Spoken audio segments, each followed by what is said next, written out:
Lady Philippa Marlowe had precisely 3 hours, 14 minutes, and approximately 47 seconds left before she would make the most mortifying mistake of her entire existence.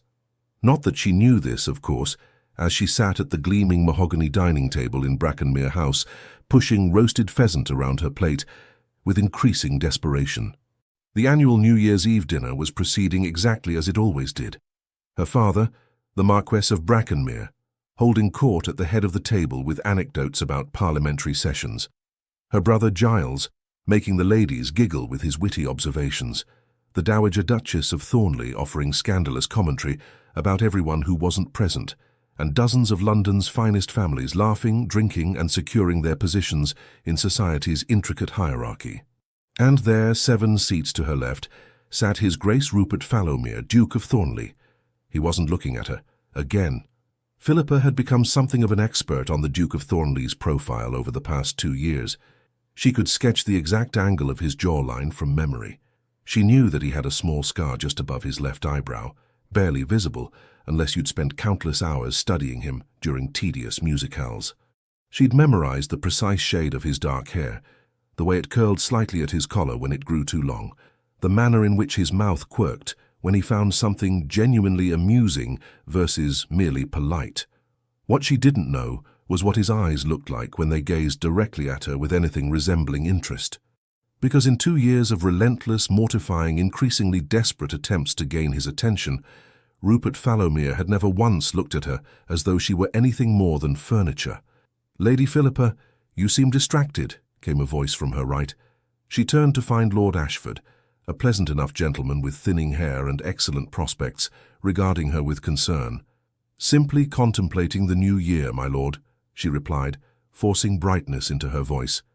"New beginnings and all that? Indeed, I myself am resolved to read more poetry.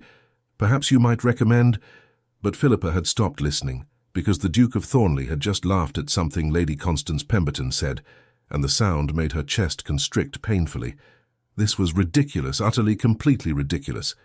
She was Lady Philippa Marlowe, daughter of one of England's most respected marquesses, descended from a line that could trace itself back to the Norman conquest.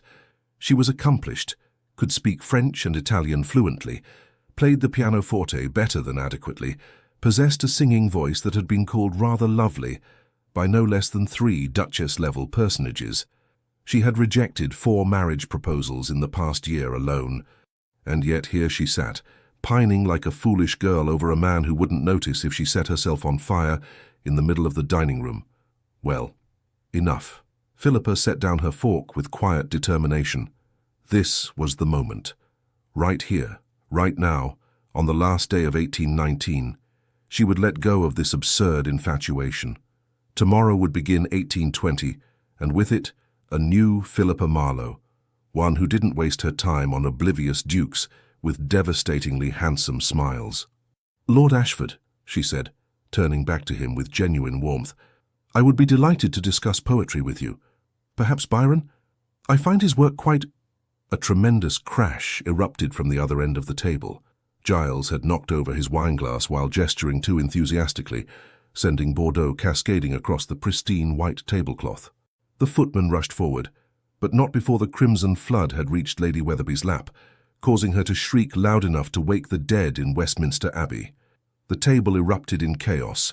Apologies, laughter, servants rushing about with cloths, Lady Weatherby insisting she was quite all right, while simultaneously appearing on the verge of fainting, and Giles looking absolutely mortified. Through it all, Philippa noticed with grim satisfaction the Duke of Thornley hadn't glanced in her direction even once.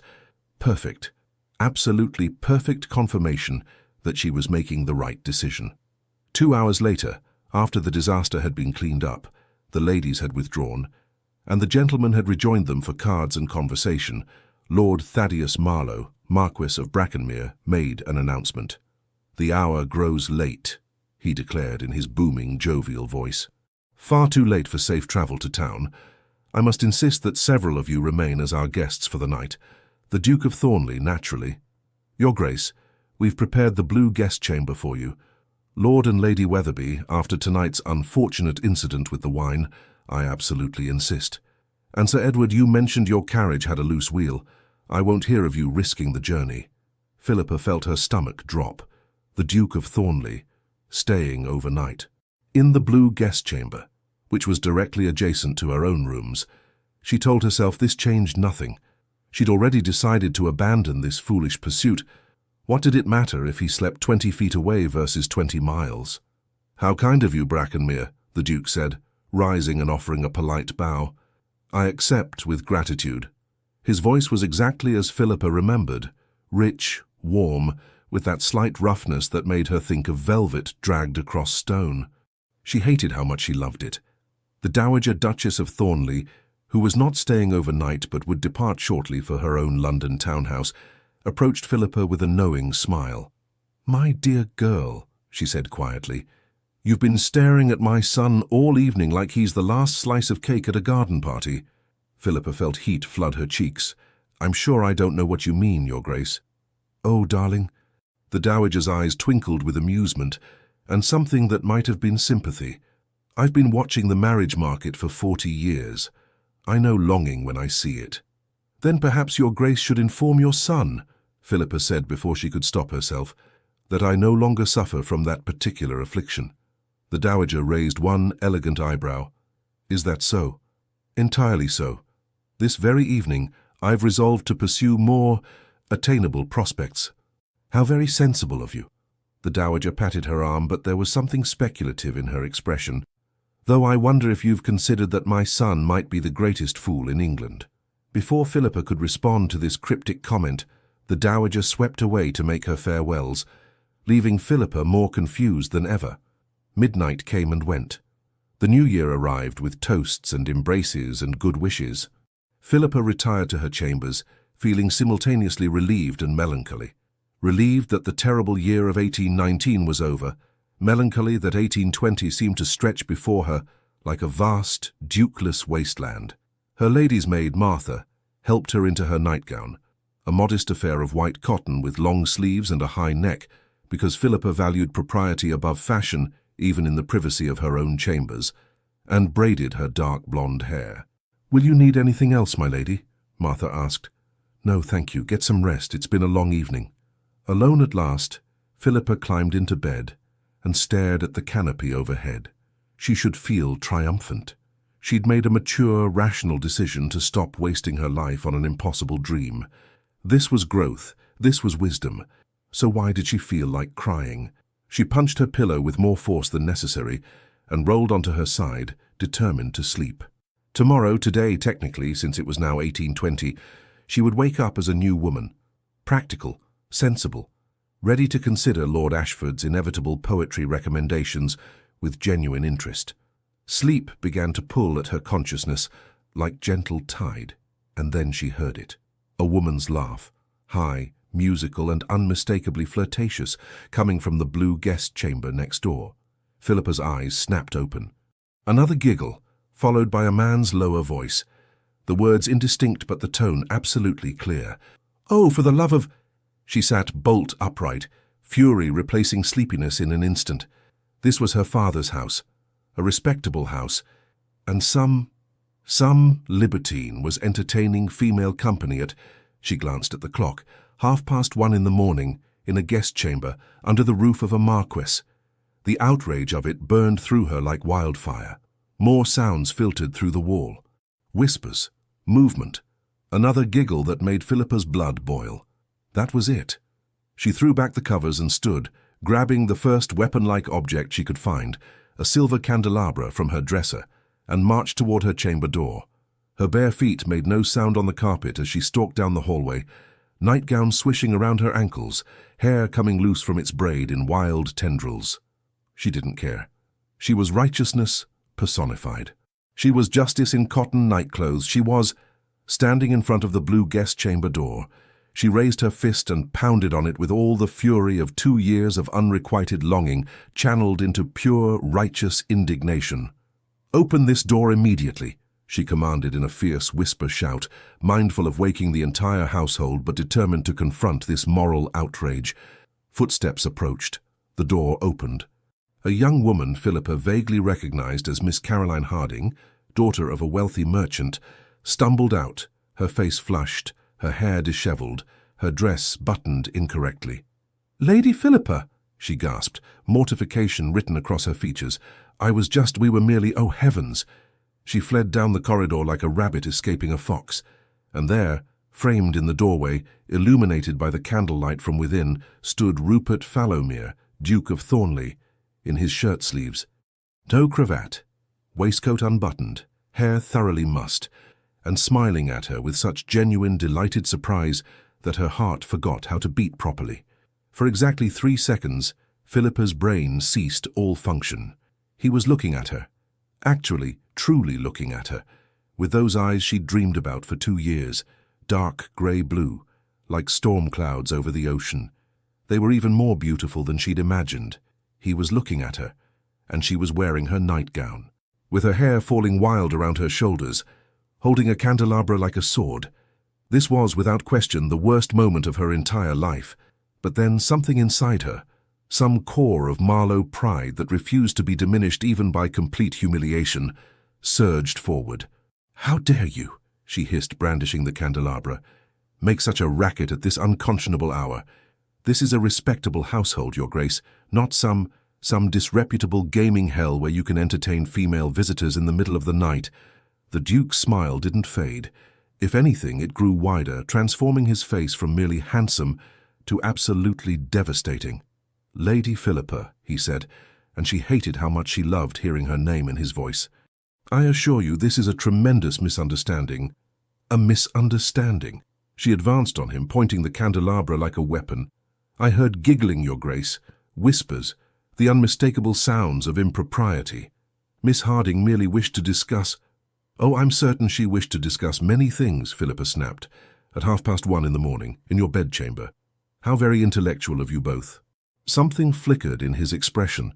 Surprise, amusement. She couldn't tell and didn't care.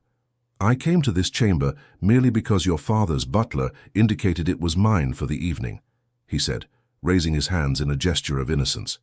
"Miss Harding arrived of her own accord, claiming she wished to speak privately about—" "I don't care to hear your explanations."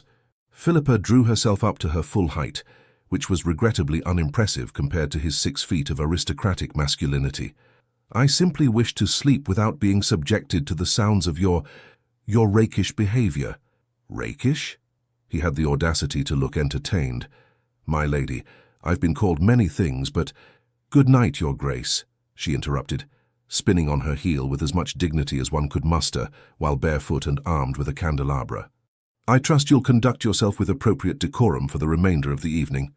She marched back to her chamber, slammed the door, and leaned against it, heart hammering wildly. What had she just done? She'd confronted the Duke of Thornley, in her nightgown, with wild hair and bare feet and a candelabra, and he'd smiled at her. Actually smiled, like she was something wonderful instead of something ridiculous. Philippa pressed her hands to her burning cheeks and tried to remember how to breathe. This was a disaster, an absolute catastrophe. By tomorrow morning, the entire household would know she'd accosted the Duke in the middle of the night, dressed inappropriately, behaving like a madwoman. Her reputation was ruined, her dignity was destroyed. Her carefully cultivated image of proper young ladyhood had been shattered beyond repair.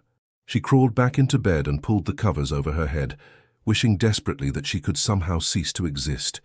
But despite the mortification, despite the horror, despite knowing that tomorrow would bring consequences she couldn't even imagine, one thought kept circling through her mind like a persistent butterfly. He smiled at me. What Philippa didn't know, couldn't know, was that in the blue guest chamber, Rupert Fallowmere, Duke of Thornley, renowned bachelor, sought-after marriage prospect, and generally considered one of the most eligible men in England, was experiencing something entirely unprecedented.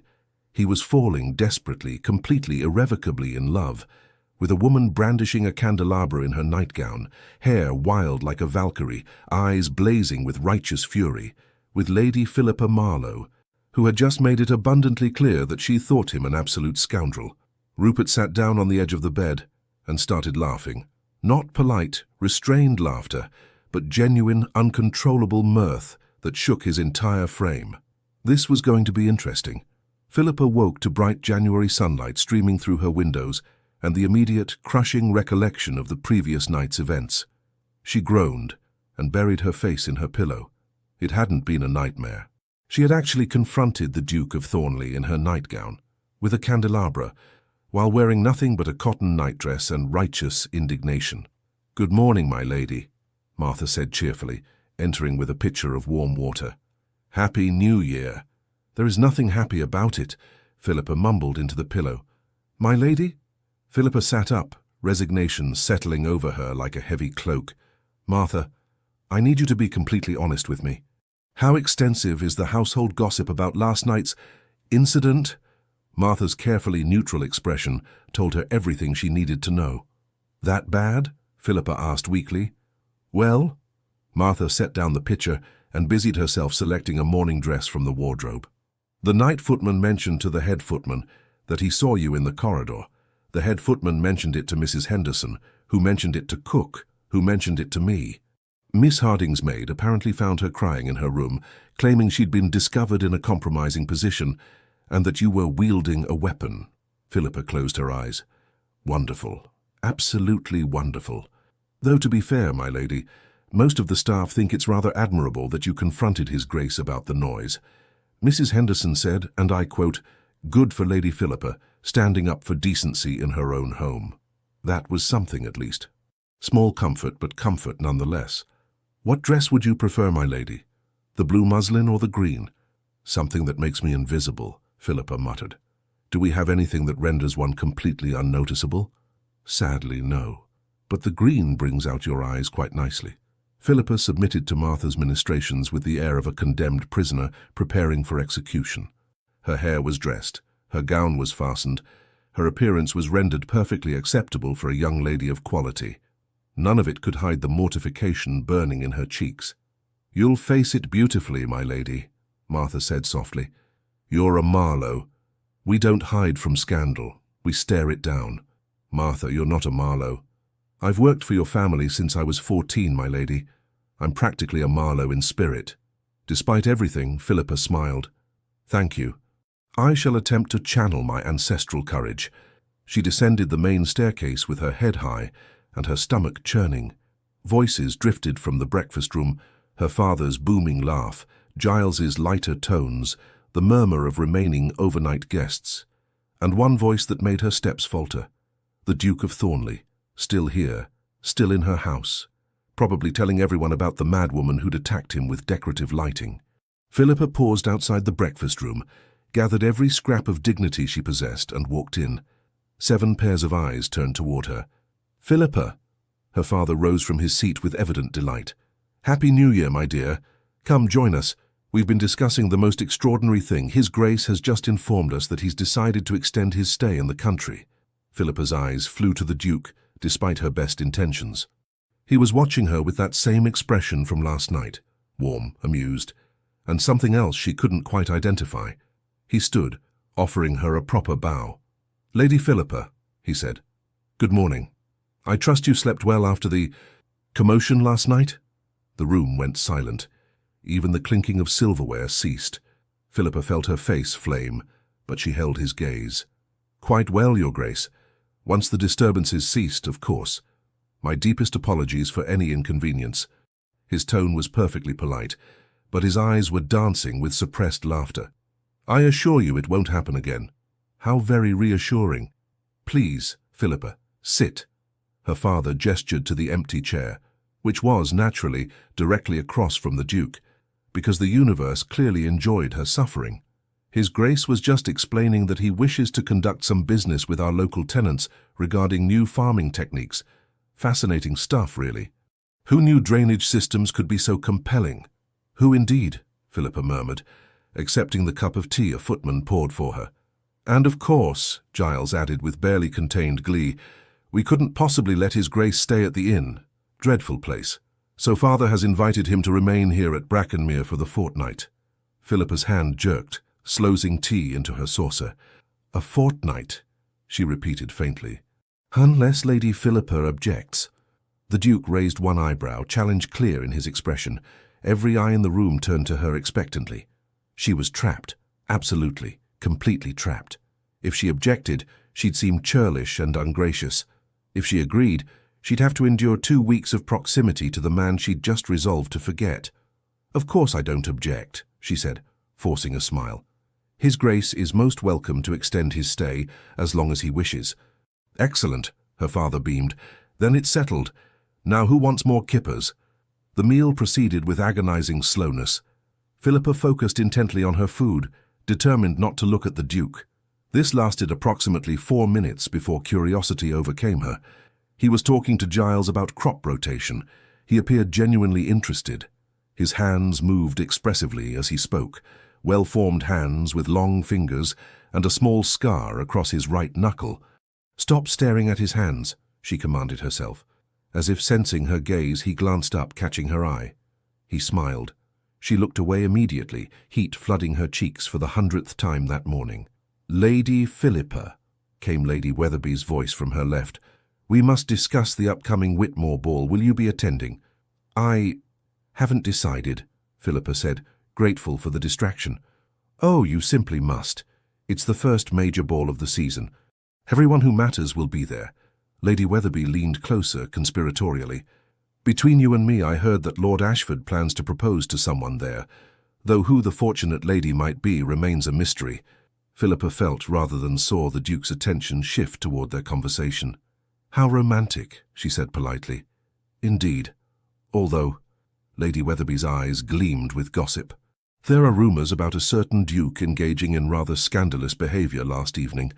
Something about entertaining a young lady in his chambers? Of course, I told everyone that such tales must be wildly exaggerated." The table went silent again. Philippa wanted to crawl under it and die. "Indeed," the Duke said smoothly, his voice carrying just enough edge to silence any further speculation. "Wildly exaggerated. Miss Harding merely wished to retrieve a book she'd left in the drawing room. She'd been informed incorrectly that it had been placed in my chamber. I directed her to the library instead.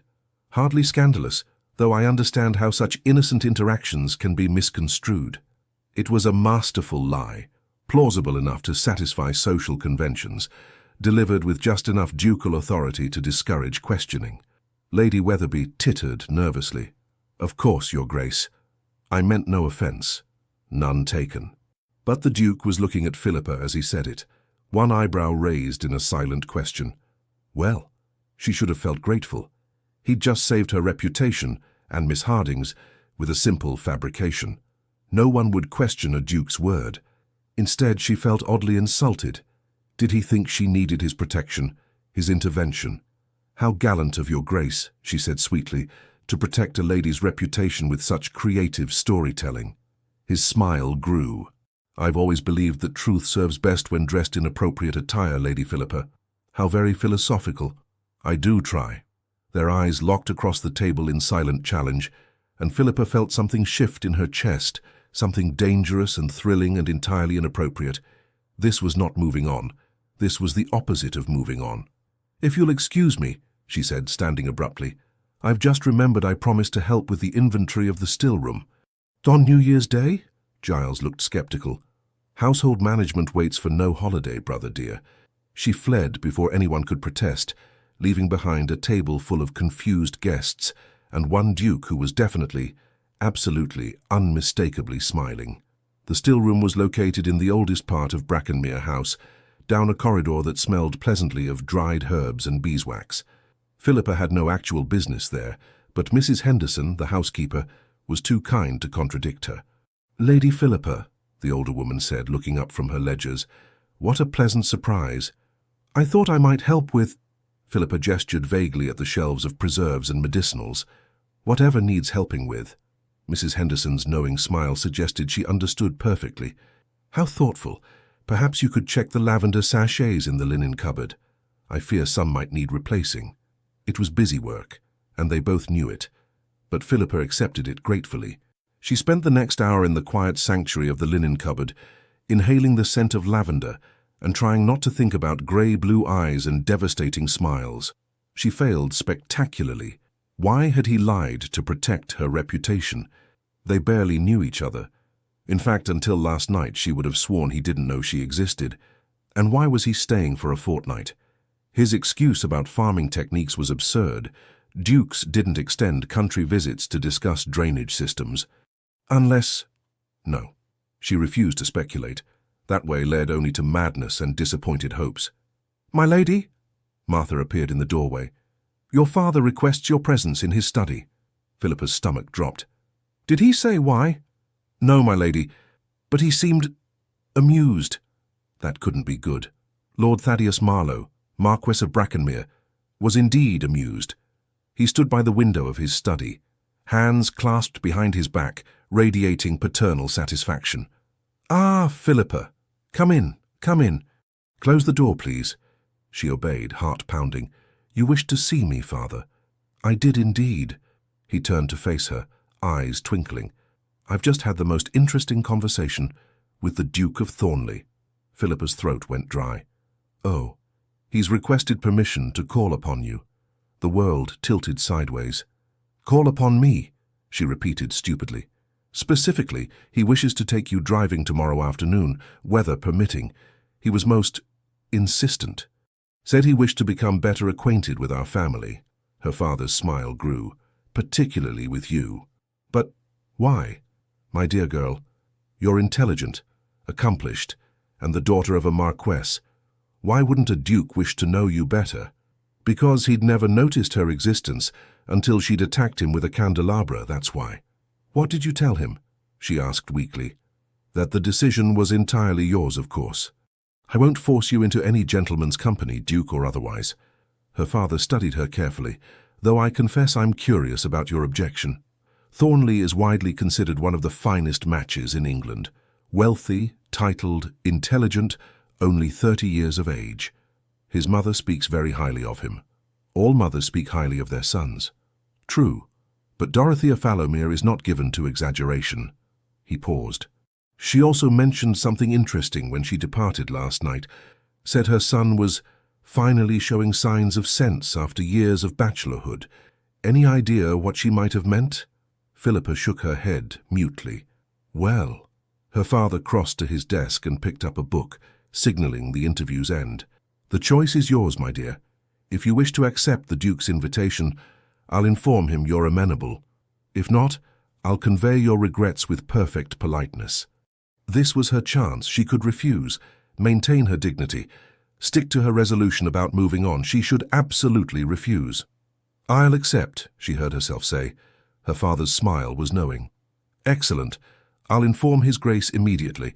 Now run along. I believe Giles was looking for you. Something about organizing charades for this evening." Philippa walked out of the study in a daze. She'd just agreed to go driving with the Duke of Thornley. The Duke of Thornley, who had until 12 hours ago never looked at her twice. The Duke of Thornley, whom she'd confronted in her nightgown. The Duke of Thornley, who was now, for reasons that defied all logic and sanity, pursuing her acquaintance. This was either the best or worst decision of her life. She suspected she'd find out tomorrow. That evening's charades proceeded exactly as charades always did in the Marlowe household, with excessive competitiveness, theatrical flourishes from Giles, and her father making increasingly obscure references to parliamentary procedure that no one understood. The Duke of Thornley proved surprisingly adept at the game. When it was his turn, he acted out Romeo and Juliet with such dramatic flair that even crusty old Sir Edward laughed. Philippa tried to focus on her own performance, a creditable rendering of Pride and Prejudice, but found her attention constantly drifting to the Duke. He caught her looking, again, and smiled, again. She was beginning to suspect he was doing it deliberately. When the game concluded and guests began retiring for the evening, Philippa made her escape toward the stairs. "Lady Philippa!" She froze, recognizing his voice. Slowly, she turned. "Your Grace." He approached with that easy, confident stride that probably came from being a duke since age 22. "I wanted to thank you for agreeing to drive with me tomorrow." "I'm sure I don't know what you mean." "I agreed to allow my father to inform you that I was amenable. Slightly different." His lips twitched. "My apologies for the semantic imprecision." "Accepted." They stood in the corridor, absurdly formal after the previous night's encounter. Philippa became acutely aware that they were alone, that the candlelight made his eyes look almost navy, that he smelled faintly of sandalwood and something else she couldn't identify. "May I ask you something?" he said quietly. "You may ask." I make no promises about answering. Fair enough. He studied her face with disconcerting intensity. Last night, when you came to my door, wielding that candelabra like Boadicea charging into battle, were you truly that outraged about the noise? Or was there something else? Philippa's heart hammered. I don't know what you're suggesting. I'm suggesting, he said, stepping infinitesimally closer, that perhaps you were already awake, already unable to sleep, and the noise provided a convenient excuse to do something impulsive. That's absurd, is it? Completely. Then why are your hands trembling? She looked down. He was right, her hands were shaking slightly. Because I'm cold, she lied. Philippa. Her name in his voice, informal and warm, sent shivers down her spine. I'm going to be very direct with you, because I suspect you value honesty. I noticed you last night, truly noticed you for the first time, and I haven't been able to stop thinking about you since. She stared at him. You're joking. I assure you I'm entirely serious. You've never looked at me before last night, not once in 2 years. His expression shifted to something like chagrin. I know, and I'm a fool for it. But I'm looking now. Because I accosted you in my nightgown. Because you showed me who you really are. Passionate, brave, magnificently furious, and completely yourself. Not the perfectly polite society lady at the dinner table, but the woman underneath. And she's extraordinary. Philippa felt the world tilt again. This couldn't be real. Men like Rupert Falomir didn't fall in love with women who attacked them with decorative lighting. I think, she said carefully, that you've confused mortification with attraction.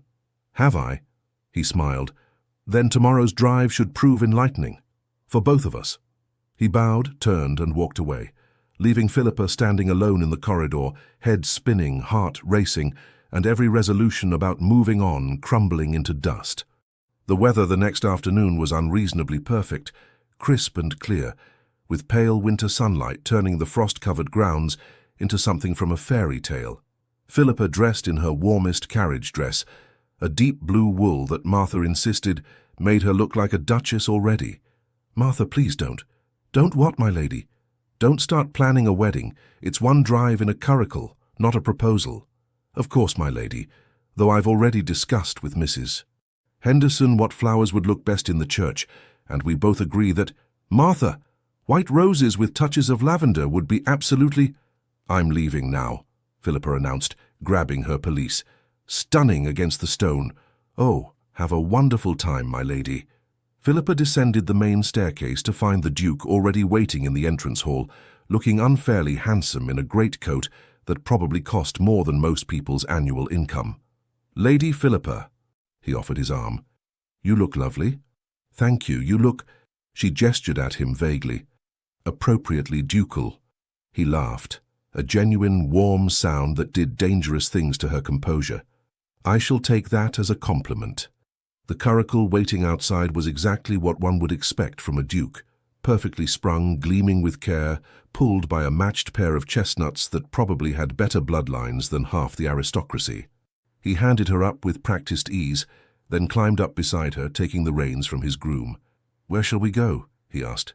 There's a pleasant route through the homewood and along the river, Philippa suggested. Quite scenic, though the ground may be muddy from yesterday's rain. Perfect.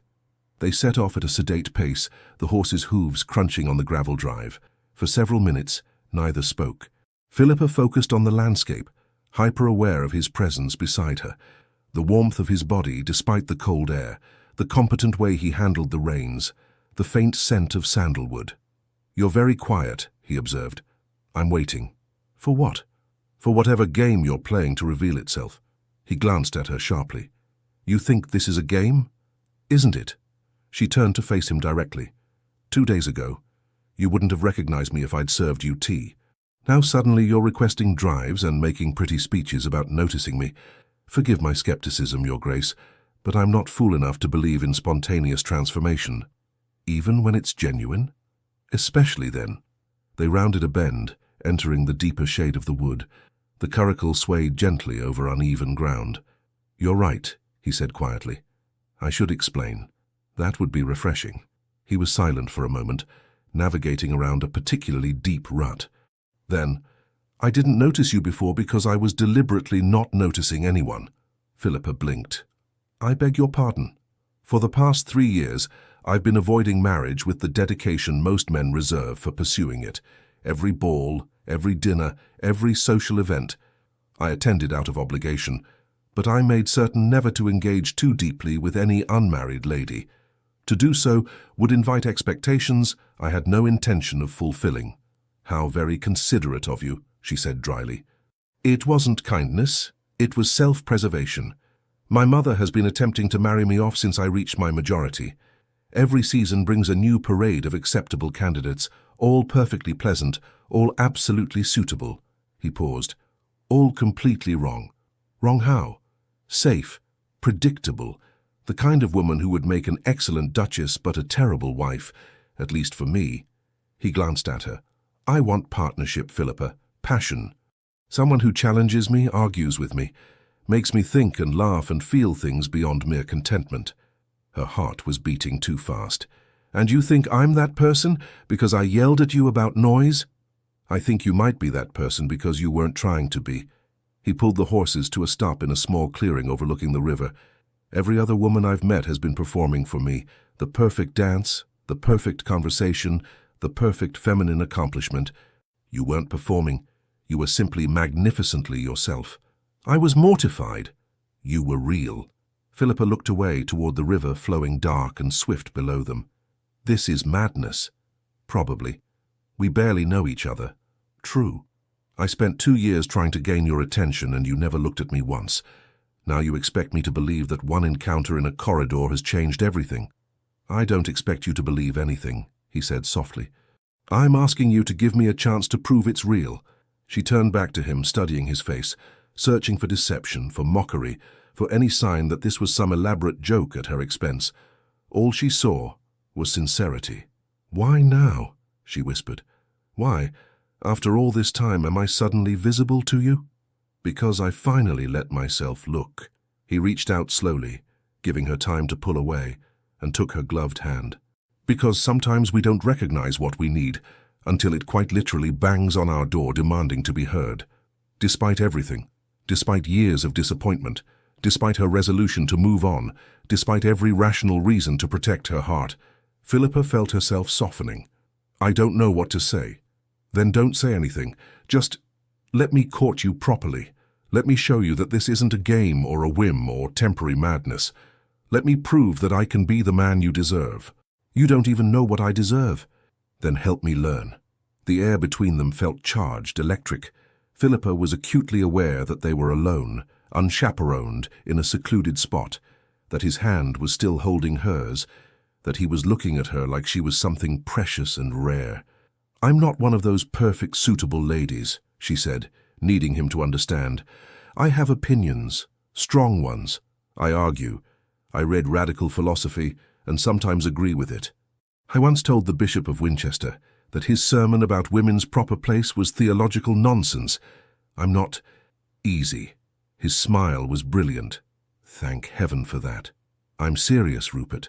His name slipped out without thought, and she saw his eyes darken at the sound of it.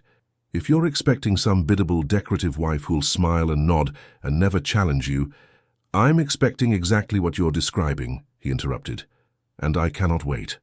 You're either very brave or very stupid. Why not both? She laughed despite herself, and he grinned. There, he said triumphantly. That's the real Philippa, not the society lady with perfect manners, but the woman who laughs and argues and wields candelabras when provoked. I'm never going to live down the candelabra, am I? Absolutely not. I plan to tell our grandchildren about it. She stopped, heat flooding her cheeks.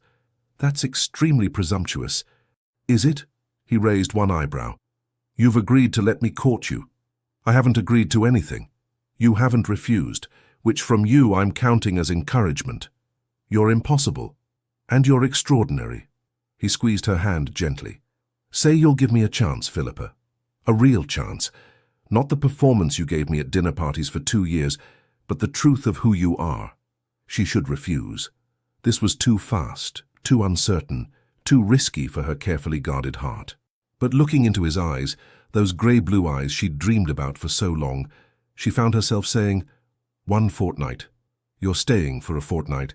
Let's see if this, whatever this is, survives that long. His smile could have lit all of London. Challenge accepted.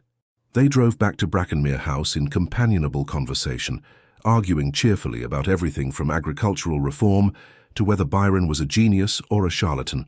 Philippa maintained both. Rupert argued neither, which led to a spirited debate that lasted the entire journey.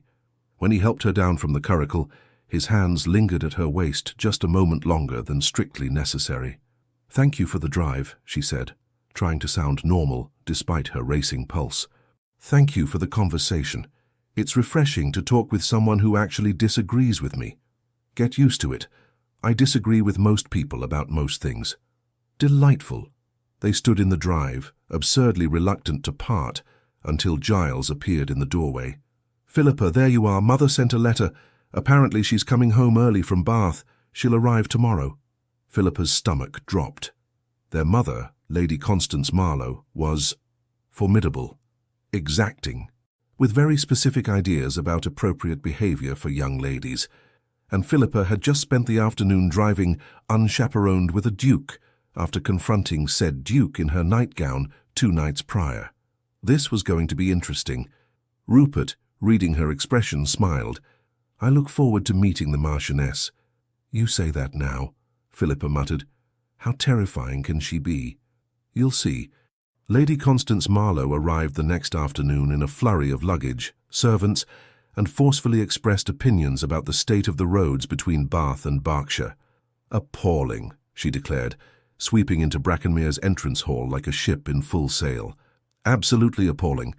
I've written to the local magistrate 3 times about repairs, and has anything been done?" "Of course not." "Thaddeus, why are you smiling? There's nothing amusing about dangerous travel conditions." "My dear, you've been missed," her husband said, kissing her cheek. Giles, you've grown. Have you been eating properly? You look thin." "Philippa," she stopped, studying her daughter with sharp eyes. "You look different." "I'm exactly the same, Mother." "No, you're not. You're—" Lady Constance's eyes narrowed. "Glowing. Why are you glowing?" "I'm not glowing." "She's been driving with the Duke of Thornley," Giles offered helpfully, earning a death glare from his sister. "The Duke of what?" Lady Constance's attention sharpened like a hawk spotting prey. "Thaddeus, why didn't you mention in your letter that the Duke of Thornley was visiting?" "Didn't I? Must have slipped my mind. Where is he now?" "In the library, I believe," Giles said, "discussing crop rotation with Father's land steward. Fascinating stuff, really." "Fetch him." "Mother," Philippa began. "Now, Giles." Giles fled. "Philippa, my study. Immediately." This was going to be worse than Philippa had anticipated. Lady Constance's study was a testament to organized efficiency. Every book categorized, every letter filed, every surface clear of clutter. She sat behind her desk like a general planning a campaign. "Sit," she commanded. Philippa sat. "Now, explain to me exactly how you've managed to attract the attention of one of England's most eligible bachelors in the span of—" She consulted a letter on her desk. 3 days. "It's complicated." "Uncomplicated." So Philippa told her. Not everything, definitely not the candelabra incident, but enough. The New Year's Eve dinner, the Duke's extended stay, the drive, his request to court her properly. Lady Constance listened without interrupting, her expression unreadable. When Philippa finished, her mother was silent for a long moment. "Do you trust him?" she finally asked. Philippa blinked. Of all the questions she'd expected, that wasn't one of them. I think so. Maybe. It's too soon to be certain." "Good. Certainty at this stage would suggest either delusion or dishonesty, yours or his." Lady Constance leaned back in her chair. "The Duke of Thornley has been avoiding marriage with impressive dedication for 8 years. If he's pursuing you, it's not a whim." "How do you know?" "Because Dorothea Fallowmere is one of my closest friends, and she's been complaining about her son's bachelor status for the better part of a decade. If he's finally showing interest in someone, she would have mentioned—" Lady Constance stopped, a strange expression crossing her face. "Actually, she did mention something. In her last letter, said her son had finally met his match and that she'd never seen him so thoroughly entangled." "Entangled?" Her exact word. Lady Constance's lips curved into a rare smile. She seemed quite pleased about it. A knock sounded at the door. "Enter," Lady Constance called. Giles appeared, looking nervous. "The Duke of Thornley, as requested." Rupert walked in, and Philippa had to admit he carried himself well even under maternal scrutiny. He bowed with perfect correctness. "Lady Brackenmere, a pleasure to finally make your acquaintance. Your husband has spoken of you often." "Has he?" It wasn't a question. Lady Constance studied him with the intensity of a scientist examining a particularly interesting specimen. "I understand you've been spending time with my daughter. With your permission, I would like to continue doing so." "Why?" The blunt question would have flustered most men. Rupert didn't even blink. "Because she's the most remarkable woman I've ever met, and I believe we could make each other genuinely happy. Based on 3 days of acquaintance.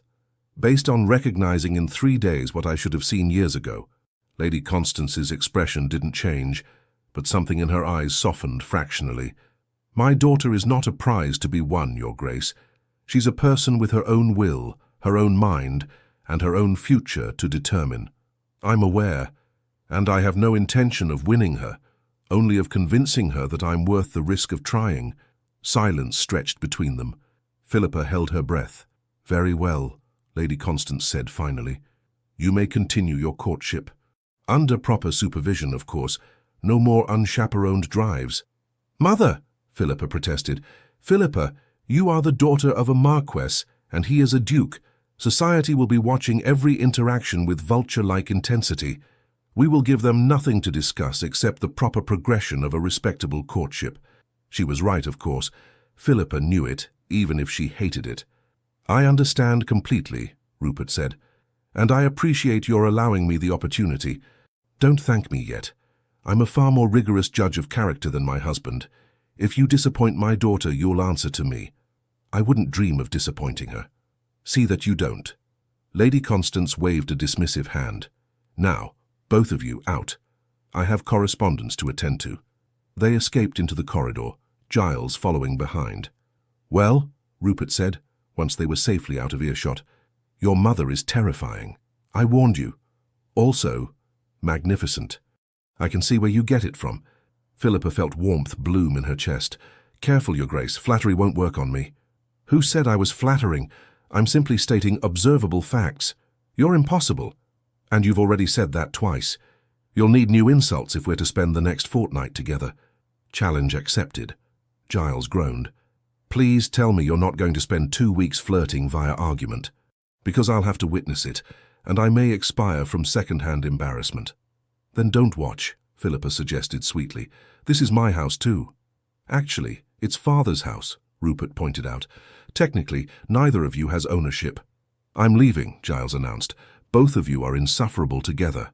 He stalked away, leaving them alone in the corridor. "Your brother makes an excellent point," Rupert said, turning to her with that devastating smile.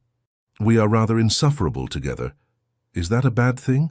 "Not even slightly."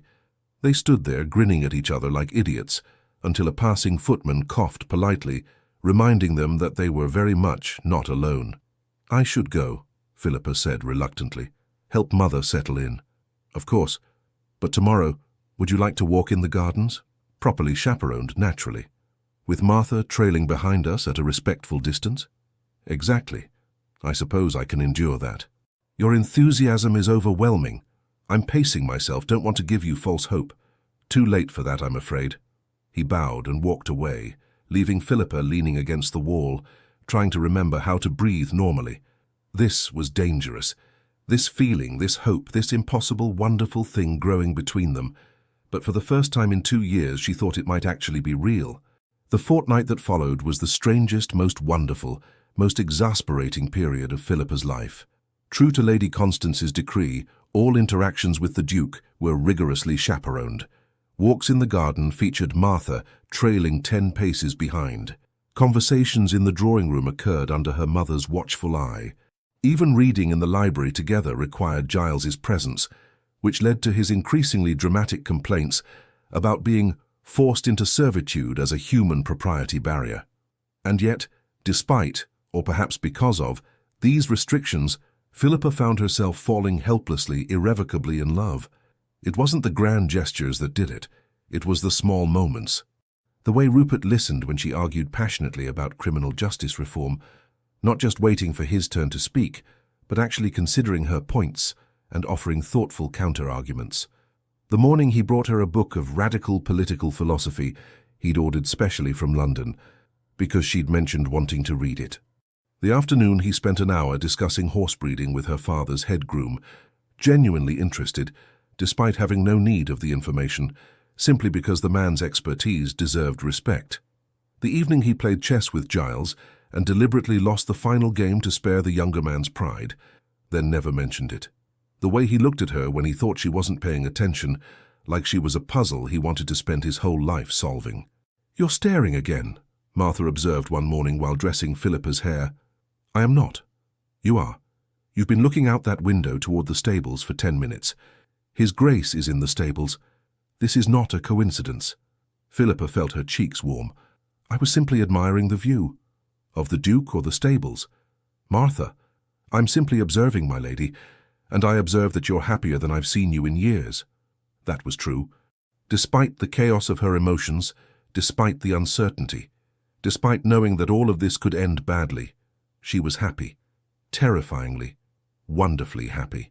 On the 10th day of Rupert's stay, the Dowager Duchess of Thornley arrived unexpectedly. "Mother," Rupert said, rising to greet her in the drawing-room, "what are you doing here?"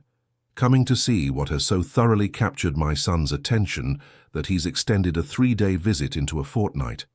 Dorothea Fallowmere swept into the room, her sharp eyes cataloguing everything. "Ah, Lady Philippa, how lovely to see you again." Philippa curtsied. "Your Grace." "No need for such formality. We're practically family already, aren't we?" "Mother," Rupert said warningly. "What?" "I'm simply stating what everyone in London society is already discussing." The Dowager settled onto a settee with the air of someone preparing for entertainment. "My son, the confirmed bachelor, has been rusticating in the country for 10 days with a single unmarried lady. The betting books at White's are absolutely filled with speculation about when the announcement will be made." Philippa felt the blood drain from her face. "The betting books? 3-to-1 odds on an engagement before the end of January," the Dowager said cheerfully. 5-to-1 on a wedding before the season ends. Lord Pembroke has wagered quite a significant sum that Rupert will inevitably bungle things and remain unwed. I do hope you prove him wrong, my dear boy." "Thank you for that vote of confidence," Rupert said dryly. Lady Constance, who had been silently observing from her chair, spoke up.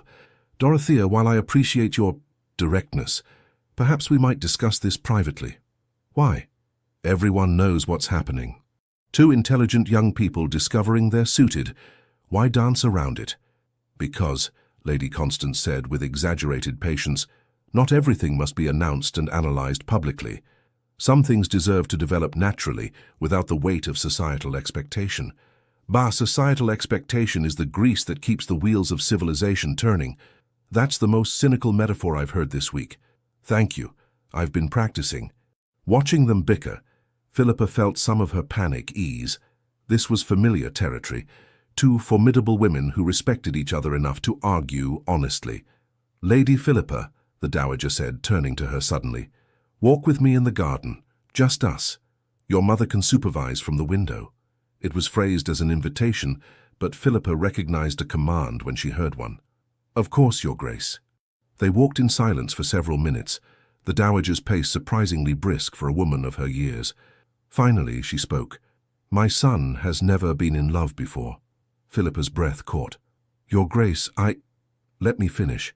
He's been pursued, certainly. Propositioned, definitely. Women have thrown themselves at him with all the subtlety of a cavalry charge. Some were after his title, some his wealth, some simply the bragging rights of catching England's most eligible bachelor." The Dowager paused beside the frost-covered rose bushes. "None of them wanted him, not really. They wanted what he represented. I'm not—" "I know you're not. That's why I'm here." The Dowager turned to face her fully.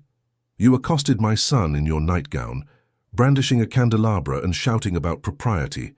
It was the least calculated, least strategic, most genuinely yourself thing any woman has ever done in his presence, and he fell for you like a stone dropping down a well." Philippa felt tears prick her eyes. "I spent 2 years trying to get him to notice me. I know, Constance told me. You did everything right, Perfect manners, perfect accomplishments, perfect presentation, and he never saw you because you were performing instead of being. The dowager smiled. The irony, of course, is that the moment you stopped trying was the moment you succeeded. So what do I do now? Whatever you want. But know this. If you accept him, you'll be getting a stubborn, occasionally infuriating, deeply principled man who will drive you mad at least 3 times a week. He's also loyal to a fault, generous without expectation of return, and capable of loving with a depth that will probably terrify you. It already does, Philippa admitted. Good. Fear means you understand the stakes. The dowager started walking again. He's in the stables right now, by the way. Planning something. Won't tell me what, but he has that look he gets when he's plotting something either brilliant or catastrophically stupid. Should I be worried? Probably, but I suspect you'll enjoy it regardless.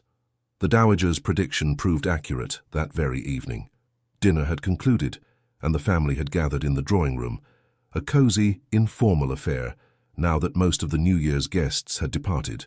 Philippa was engaged in a spirited debate with her father about parliamentary reform when Rupert stood.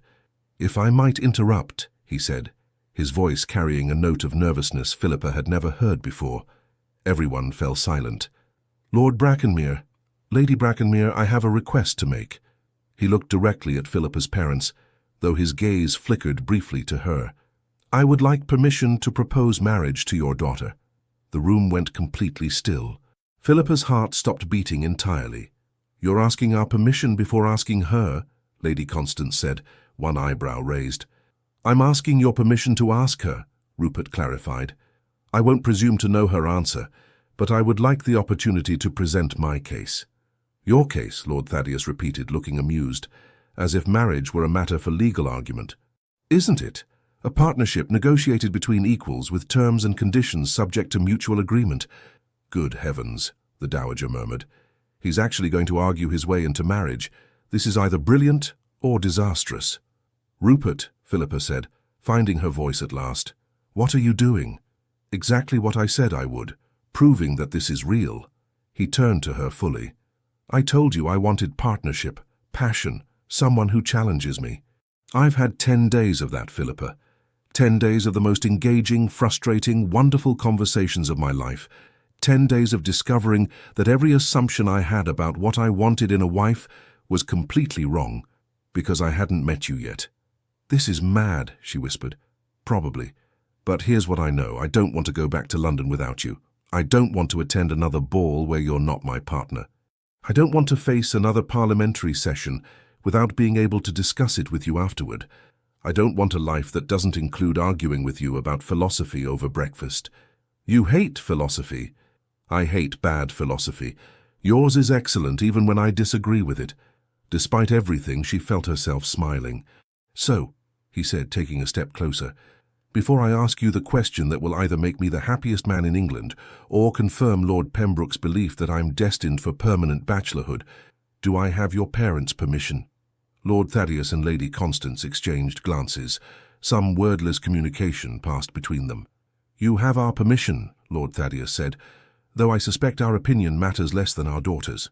"It matters," Rupert said quietly. "Family matters, which is why I wanted this to be done properly." He crossed to Philippa, dropped to one knee right there in the drawing room, with her entire family and his mother watching, and took her hand. "Philippa Marlowe," he said, his voice steady despite the vulnerability in his eyes. "Will you marry me? Will you argue with me about politics and philosophy? Will you challenge me when I'm being stubborn? Will you let me try, every single day, to deserve the extraordinary gift of your partnership?" She looked down at him. This man who had been invisible to her for so long, then suddenly, startlingly visible. This duke who had fallen in love with her not despite her passionate, argumentative nature, but because of it. "I have conditions," she said. His lips twitched. "Of course you do. I won't stop reading radical philosophy just because you're a duke, and it might be politically inconvenient." "Agreed.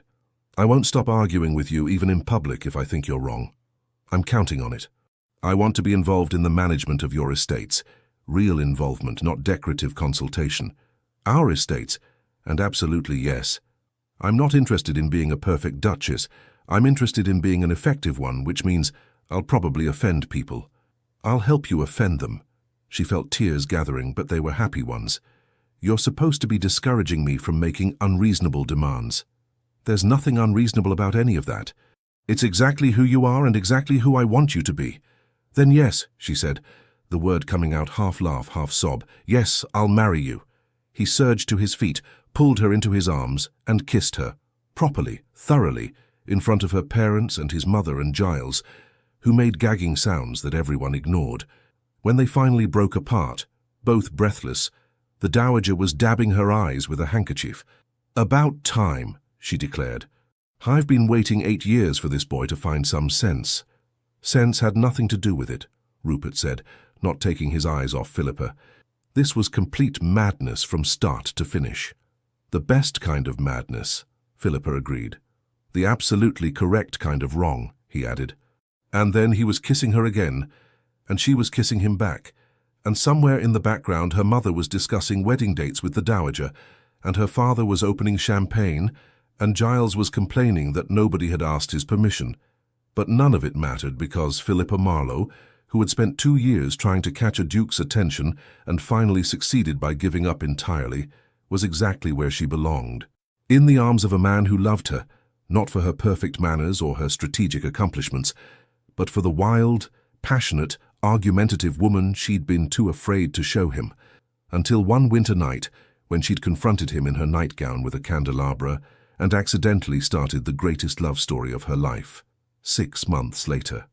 The wedding of His Grace the Duke of Thornley and Lady Philippa Marlowe was, by all accounts, the event of the season. The ceremony at St. George's, Hanover Square, was attended by half of London society, including Lord Pembroke, who had lost his bet and paid up with surprisingly good grace. The bride wore white roses and lavender, exactly as Martha and Mrs. Henderson had predicted. The groom couldn't stop smiling like a complete fool, according to his best man, Giles, who had ultimately forgiven the couple their insufferable behavior. During the wedding breakfast, the Dowager Duchess gave a toast that had everyone laughing. "To my new daughter-in-law," she said, raising her glass, "who taught my son that the best partnerships are built on honesty, passion, and the occasional threat of violence via decorative lighting. May you argue happily for the next 50 years. Later, as they prepared to depart for their wedding journey, Rupert pulled Philippa aside. "I have something for you," he said, producing a wrapped parcel. She opened it to find a silver candelabra, beautiful, ornate, and clearly expensive. "So you're never unarmed again," he explained, grinning. She laughed so hard she had to sit down. "You're ridiculous. And you love me anyway." "Against all logic and reason, yes. The best kind of love. The absolutely correct kind of wrong." He kissed her soft and sweet, then whispered against her lips, "Happy. Devastatingly so." And she was. This woman who had once thought happiness meant catching a duke's attention, now knew it meant something infinitely better. Being seen, being challenged, being loved exactly as she was, by a man who had been the wrong choice for 2 years, until suddenly, magnificently, he became exactly right. The end. Thank you so much for staying with us until the end of this story. If Lady Philippa's fiery courage and the Duke's heartfelt transformation touched your heart, we invite you to like, comment, and share this video with someone who loves a good romance. Please consider subscribing to our channel and supporting us from the bottom of your heart, so we can continue bringing you even more stories full of love, redemption, and stunning twists of fate. And don't go just yet. Another emotional story from our channel will appear right at the end. Click it and be swept away by yet another unforgettable journey. Thank you for being here. The Legends of Love team.